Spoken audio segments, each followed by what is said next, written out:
Hello and welcome to the Cardiac Cats YouTube channel. I'm your host, Jacob Shorba, and today we'll be discussing the Jaguars' approach to free agency through the first day and whether or not they're choosing the right path for the team.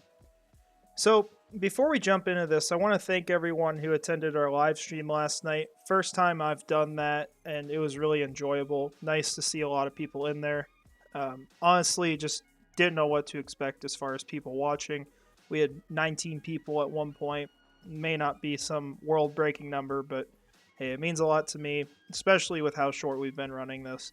And so I want to thank you guys for that. And we'll also have a live show for On the Prowl tomorrow. I'll be doing that with my brother. It should come out at 12 p.m. Eastern. So if you got your lunch break, be a good time to go watch that. If you got any questions, throw them out on there too. We'll answer them live like we did last night. So I want to thank you guys all for that and let you know that's going to be going on. So with that said, let's go ahead and jump into the topic. So we want to start first of all by just kind of recapping what happened the first day. So we got news about an hour or two in. First Jaguars related news.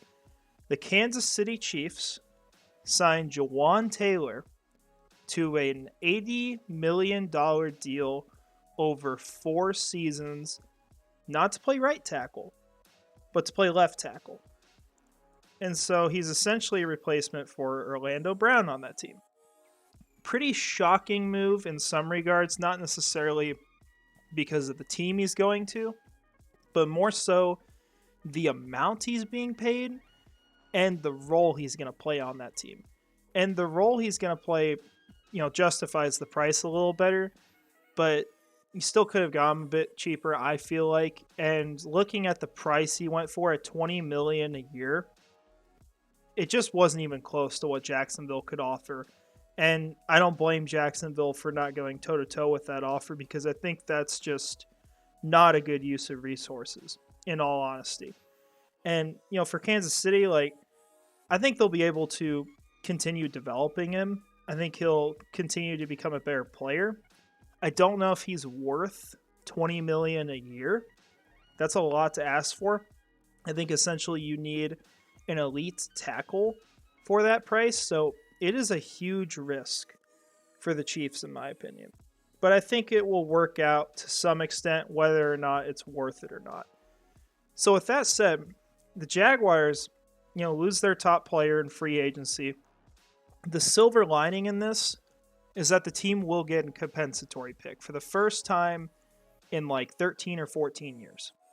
And so, based off of what I learned about compensatory picks, it's essentially third round picks are the compensatory picks in that round are awarded to teams that had top 5% players leave their team, and that percentage is based off of how much they were paid per year with their new team. So in free agency, to the point I'm recording this, there have only been 2 contracts signed that were worth more than Jawan Taylor's per year. And this has to be by players who are joining a new team and were not released by their former team. And so the 2 players that got bigger contracts were Jimmy Garoppolo and Javon Hargrave. So those teams will receive, assuming no one loses a draft pick, the 97th and 98th overall picks in the 2024 draft. If no one else signs for a larger deal than what Jawan Taylor got, which I'm sure someone will, this might change around a little bit, Jacksonville would be sitting, I believe, at the 99th overall pick. I might be off on this. I think that's how that works. That's to my knowledge. So if I'm off on it, forgive me. That's how I understand compensatory picks. And I'm assuming they're ranked based off of how much the player was getting paid. So Jawan Taylor is 3rd on that list right now. So the Jaguars get a pretty good pick back from that. And overall, they could get an impact player with that selection. So that is good. But obviously you lose your best offensive lineman. So now Walker Little's got to start on the right side. You don't really have a backup for any of your positions. You're not too comfortable with left guard. The offensive line needs a little work, I think. And so that was the big move. We also saw the team lose another player in Chris Manhertz. He ended up going to the Denver Broncos. Not sure it's updated on here, but it was 2 years, $6 million. Similar deal to what the Jaguars originally signed Chris Manhertz for. So you lose those two players, and there was also a report that Trey Herndon was not planning to return to the team, wanted to go somewhere else, and surprisingly, there was a market for him. 3 different teams going after him.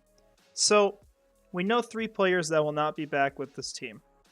Now, as far as what we heard from the Jaguars, or at least any rumors, we were told today that there were 2 players the Jaguars were interested in. And maybe I missed one outside of that, but the 2 players we heard, other than obviously players that were their own pending free agents like Arden Key, where they still want to retain him, you've got Sean Murphy-Bunting, and then the bigger one was Tavierre Thomas. And so Sean Murphy-Bunting, really good cornerback from Tampa Bay. Not one of the absolute best, but he finished the season strong, really good at breaking up passes. A lot of experience in the slot. Can also play outside. Played more outside this last year. But a really solid player who would be cheap at this point in his career and still has, really good time ahead of him, entering his prime. Smart player to go after. And you also would know Mike Caldwell because both of them were from Tampa Bay. So that one made sense, and he was a guy we threw out in our free agent video that we did about a month ago. And then there was also, like we said, Tavierre Thomas. He's from Houston. He was a slot corner for them. He's pretty successful with them, one of the bright spots in their secondary. So he's another player that we've got potentially coming to Jacksonville if they get a deal done with him. So I'm going to pull up Jaguars cap situation just so we can look at that as we talk here. So those are the players they're interested in. And this is really where we stand. There are some players that we would have liked to see come to Jacksonville that have been signed. So, for example, one of them for me was Nate Davis, the guard from Tennessee. He ended up going to the Chicago Bears. So Jacksonville obviously is out on that. He's already been signed. You're probably not getting an upgrade at left guard in free agency at this point. And so there's still some options. They've got a lot of guys they could go after at edge. You've got like Dewan Smoot, Arden Key, obviously players who were here that you could still retain. I think Dewan Smoot probably going to be a later signing for the team. But you've got those guys. You could go after players like Calais Campbell. He just got released yesterday. It would be today for me, but for you, it's one day after. Campbell would be a really smart signing for this team. Play all over the defensive line, add something the team needs. He's already been a leader here. He's well known in the community. Even at his age, he'd be a really good player to bring in. And so you like that idea. The other guy I've been big on is Justin Houston. He's still available. You could probably get him for a really cheap deal, considering how much production he had last season on a limited basis. Out of all the options, really, as far as the best player that the Jaguars can get outside of their own, I think Justin Houston's probably the top of that list. Not for long term, but for what he offers this team this next year. So, still some options. Things aren't completely done. There's the second wave to free agency, plenty of time left. The Jaguars are going to have to bring in some players. There's no way they don't. It's just simply not possible. There's no way they can go into the draft with 2 cornerbacks that you feel like can even step on the field when you play a slot corner 75% of the time. So that's really where the team is. We're going to see moves eventually. It's just a question of when those moves happen. So one of the benefits to the Jaguars' approach to free agency is what it does to the salary cap. Because before this offseason, the cap situation for Jacksonville, they were essentially about 32 million over when you factored in Calvin Ridley being reinstated. And the next season, they had about $90 million available in cap space. So if you roll over those numbers, because obviously they had to push some cap down the road, it's about 60 million available the next offseason. And right now, as you can see, the Jaguars have about that available in 2024. They've also retained Roy Robertson Harris. They franchise tagged Evan Ingram, so he would be a guy they'd have to either sign to a long-term extension before this season ends or the next season starts, or any of those scenarios. So you got some moves they've made already to the roster, and they're sitting in a pretty solid spot still. But because they're being conservative, you look at this team when they head into the next offseason. Let's say they bring back, here, let's do a little scenario here, just to give you an idea. Say they just bring in a corner, and they say, hey, we're going to pay you $12 million. So we get a deal kind of like that, roughly. We're just going to throw out numbers just for the sake of it. So you get something like that, and then you get, say Dewan Smoot comes back. You get him for the cheap because we don't know how he's going to be. Say it's a 1-year deal, pay him $4 million. We're just throwing things out there. Sign these players back, you get your draft class, you're about there on cap space. You're around, breaking even. And so they would negotiate that and find a way. But you've addressed those two needs, which I think they're going to sign a player for each position at least. And then you get your draft class. The next offseason, on here you have $50 million available. You have players you can move on from. So if the team wants to move on from Cam Robinson, say they want to go get a tackle, that's an option. Full Runzu Fatukasi, maybe they feel like they need to move on there. I don't think they would with Darius Williams, but you got Rayshawn Jenkins. Brandon Scherf, you could still consider. Point is, there's options here for players to move on from, and you have $50 million available in cap space. Now, this would go down to about probably $40 million, I think, once you include the draft class, maybe a little lower. And you've got 3 free agents that are big-time guys you want to re-sign. And you're still able to backload that. Point is, they have plenty of money to get these players back if this is how they play it out.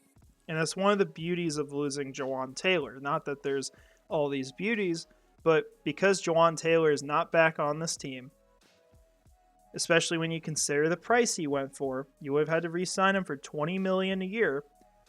That's $20 million for each of these 2 seasons that you're saving.